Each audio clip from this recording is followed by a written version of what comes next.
Assalamualaikum warahmatullahi wabarakatuh. Ketemu lagi dengan saya Siti Nurhasana di channel saya Siti Nurhasana Yahya.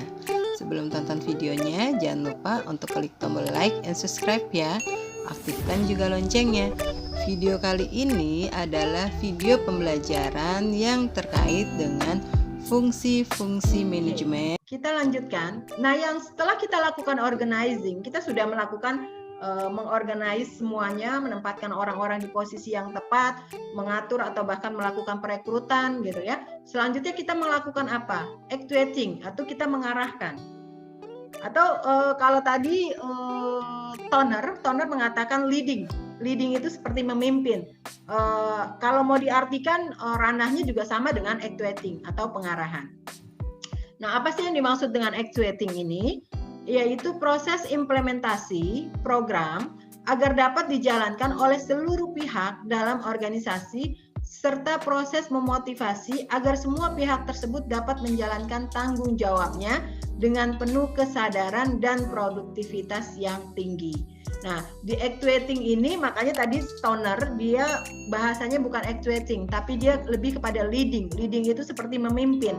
Nah, di sini dibutuhkan seorang pemimpin yang bisa memberikan motivasi kepada rekan-rekannya agar bisa mengimplementasikan apa yang sudah diplanningkan, apa yang sudah diorganize, lalu diterapkan di dalam actuating ini, gitu.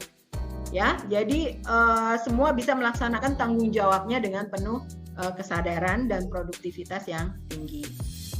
Nah, apa sih yang dilakukan dalam actuating ini?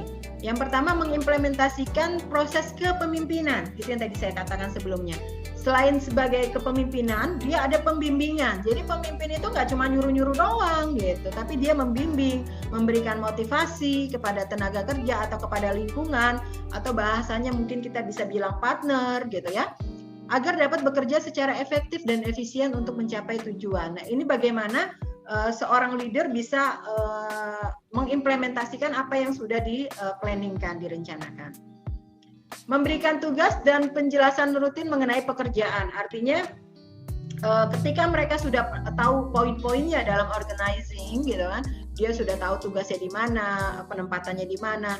Kita harus bisa memberikan penjelasan secara rutin apa yang harus dia lakukan di dalam pekerjaannya. Nah, ini bagian dari actuating.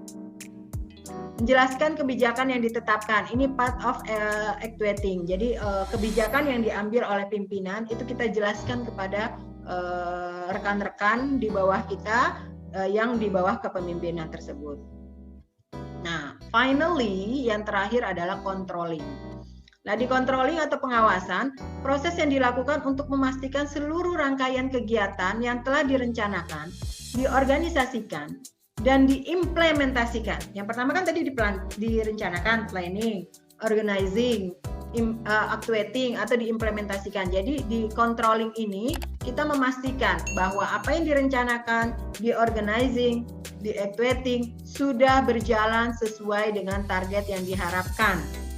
Sekalipun berbagai perubahan terjadi. Ya, artinya walaupun mungkin tidak sesuai dengan rencana, tetapi nanti targetnya tetap sesuai dengan apa yang kita targetkan. Walaupun memang ada beberapa hal yang miss, nah itu bagian nanti dari proses pengawasan kita. Nah, apa sih yang dilakukan dalam proses pengawasan? Yang pertama adalah mengevaluasi keberhasilan dalam mencapai tujuan dan target bisnis sesuai dengan indikator yang telah ditetapkan. Nah, di dalam proses controlling ini kita mengevaluasi keberhasilan. Kita sudah berhasil di berapa persen nih? Apakah keberhasilan kita 100% sesuai dengan target? Apakah keberhasilan kita masih 80% atau 50%? Nah, ini kita evaluasi. Apakah sudah sesuai dengan indikator yang telah kita tetapkan? Lalu yang kedua, mengambil langkah klarifikasi dan koreksi atas penyimpangan yang mungkin ditemukan. Jadi pada saat controlling ini dilakukan tidak setelah proses terjadi, tetapi pada saat proses itu terjadi bisa dilakukan controlling atau pengawasan. Jadi misalkan ada penyimpangan yang mungkin, ini makanya bahasanya, ketika ada penyimpangan yang mungkin ditemukan, maka bisa langsung diambil tindakan. Jadi controlling ini bukannya after kegiatan, tetapi pada saat proses berlangsung itu bisa dilakukan controlling. Nah, yang ketiga, melakukan berbagai alternatif solusi atas berbagai masalah yang terkait dengan mencapai tujuan dan target bisnis. Jadi tadi ketika memang ada penyimpangan, kita bisa memberikan melakukan alternatif solusinya. Oh, ini nggak sesuai target, ya udah begini deh, begini. Ini bisa dilakukan pada masa pengendalian atau controlling. Thank you for watching. Saksikan untuk video kelanjutannya ya. Jangan lupa terus dukung channel ini dengan cara klik tombol like, comment, subscribe, and share the video ya. Terima kasih. Wassalamualaikum warahmatullahi wabarakatuh.